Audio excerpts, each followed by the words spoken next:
मेरे संपर्क में एक सज्जनी अंजना, तो अतीत की बात होगी, वर्तमान की बात कर रहा हूं। उनके साथ एक साथ 3 बड़ी ट्रेजेडी घटी। पहली, उनकी पत्नी की किडनी खराब हुई, दोनों किडनियां डायलिसिस पर, आज भी डायलिसिस पर।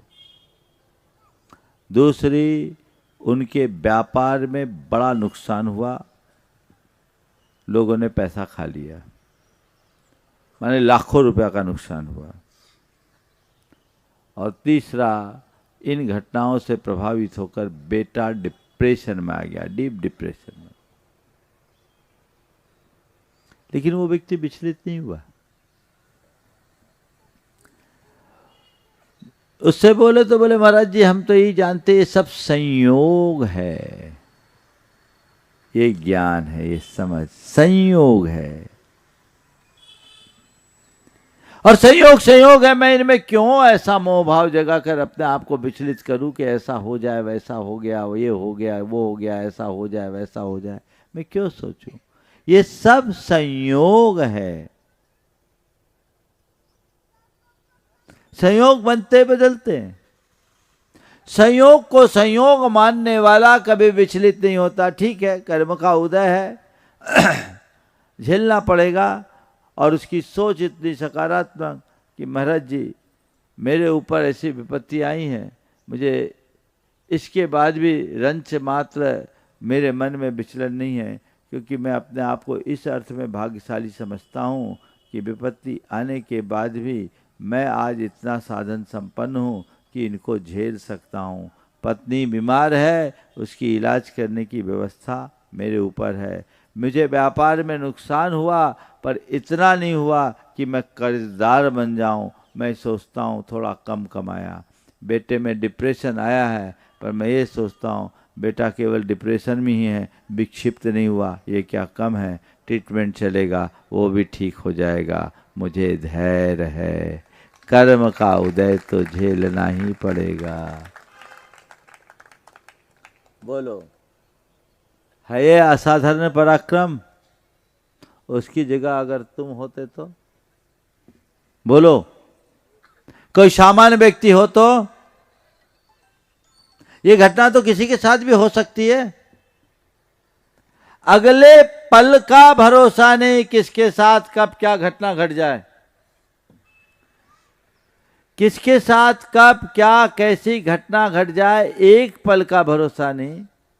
तो किसके लिए सोचोगे, किसके लिए रोओगे धोगे? बोलो, समझ अंतरंग में रखो और हर घटना को महज एक संयोग मान करके चलो, तुम्हारा जीवन मस्ती से कटेगा।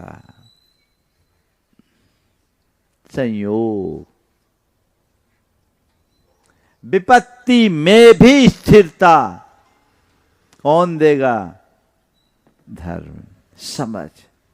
तो धर्म हमें स्थिरता देता है और धर्म में स्थिरता होती है। अगर अपने आप को धर्मी मानते हो तो अपने अंदर स्थिरता प्रकट करने की सामर्थ्य विकसित करो, और ये स्थिरता आएगी सही समझ से, सही दिशा से, संयम से और संतोष से।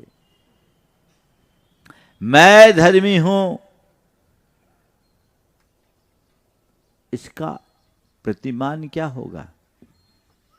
मैं कितना पूजा पाठ करता हूं, ये मैं कितना व्रत उपवास करता हूं, ये मैं कितना त्याग तप करता हूं, ये मैं कितना दान पुण्य करता हूं, ये मैं कितनी सेवा और सत्संग करता हूं, ये तो ऊपरी लक्षण है। मेरी समझ कितनी है, ये मुझ में स्थिरता कैसी है, मेरे अंदर संयम है या नहीं, संतोष है या नहीं, मेरे जीवन की दिशा सही है या नहीं, ये मेरे धर्मी होने का प्रतिमान है। अपनी समझ की पड़ताल करो। बोलो, कुछ अघट घटता है तो उसको झेलने के लिए तुम्हारा मन राजी है या नहीं? बोलो, अगर राजी है तो तुम पक्के धर्मी हो, राजी नहीं तो कच्चे धर्मी हो। कच्ची बात तो किसी को पसंद नहीं। पसंद है क्या? कच्ची बात पसंद नहीं तो कच्चा रुख क्यों, सच्चा रुख अपनाओ, सही रास्ते पर चलो।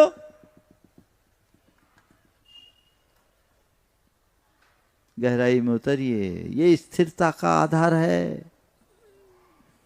मैंने कहा मेरे प्रतिकूल कोई संयोग न बने, ये किसी के हाथ में नहीं है, पर कैसा भी संयोग बने मैं अविचलित रहूं, ये सबके हाथ में हो सकता है। उसे अपने अंदर डेवलप कीजिए। यही हमारी धर्म का, धर्माराधना का सच्चा लाभ है। बदलाव चाहिए। बीमारी, मुझे कोई बीमारी ना हो, है किसी के बस की? महापुरुषों के जीवन में भी बीमारी आती। सनत कुमार चक्रवर्ती को कोढ़ हो गया। वो चक्रवर्ती होने के साथ साथ कामदेव भी था। इतने पुण्यशाली जीव को बीमारी आई। एक परंपरा तो हमारे तीर्थंकरों की भी बीमारी की बात करती है। किसी के जीवन में ये चीजें छूटती नहीं।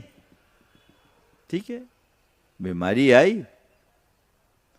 लेकिन सामान्य आदमी बीमारी से विचलित होता है, हार जाता है, और एक धर्मी व्यक्ति बीमारी को हरा देता है। हमें हारना नहीं है, हराना है। धर्म समझ देता है कि देख ये बीमारी तन को है, मुझे नहीं, मेरे मन को नहीं, मेरा मन स्वस्थ है। अभी कुछ दिन पहले एक सज्जन आए, कैंसर से पीड़ित, परिवार के लोग लेकर आए। मैंने उनसे पूछा, संबोधने के लिए मुझसे निवेदन किया। मैंने पूछा कौन बीमार है? बोला मेरा शरीर बीमार है। मैं नहीं, तुम कौन हो? मैं आत्मा हूं। और धीरे से गुनगुनाया, मैं स्वस्थ हूं, मैं मस्त हूं। कैंसर की वेदना झेलते हुए भी जिसके मुख से निकले मैं स्वस्थ हूं, मैं मस्त हूं, वो बीमारी से हारता नहीं, बीमारी को हराने की सामर्थ्य विकसित करता है। जय जिनेंद्र दोस्तों, अगर आपको मेरी वीडियो अच्छी लगती है तो प्लीज मेरे चैनल को लाइक करें, शेयर करें, सब्सक्राइब करें। इसी तरह से अपना प्यार देते रहें। Thank you.